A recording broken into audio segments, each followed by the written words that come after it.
సర్దార్ వల్లభాయ్ పటేల్ 150వ జయంతిని పురస్కరించుకుని రాష్ట్ర వ్యాప్తంగా జాతీయ ఐక్యతా దినోత్సవాన్ని ఘనంగా నిర్వహించారు. ఉక్కు సంకల్పంతో దేశాన్ని ఏకతాటిపైకి తెచ్చి జాతీయ ఐక్యతకు పునాది వేసిన సుస్థిర జాతి శిల్పి సర్దార్ వల్లభాయ్ పటేల్ అని ముఖ్యమంత్రి చంద్రబాబు అన్నారు. సర్దార్ వల్లభాయ్ పటేల్ 150వ జయంతి వేళ ఆ మహనీయుని సేవలను సీఎం స్మరించుకున్నారు. రాజ్యాంగంలో ప్రాథమిక హక్కులు పొందడమే కాకుండా వాటిని కాపాడే బాధ్యత కూడా ప్రతి పౌరుడిదని ప్రబోధించిన దార్శనికుడని కొనియాడారు. దేశ తొలి హోంమంత్రిగా ఉప ప్రధానిగా సర్దార్ వల్లభాయ్ పటేల్ విశేష సేవలందించారని మంత్రి లోకేష్ తెలిపారు.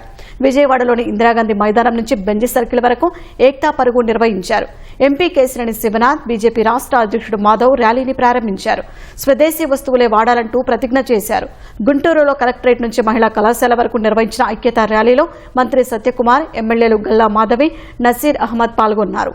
మంగళగిరిలోని టీడీపీ కేంద్ర కార్యాలయంలో పార్టీ రాష్ట్ర అధ్యక్షుడు పల్లా శ్రీనివాసరావు సర్దార్ వల్లభాయ్ పటేల్ చిత్రపటానికి పూలమాలలు వేసి నివాళులు అర్పించారు.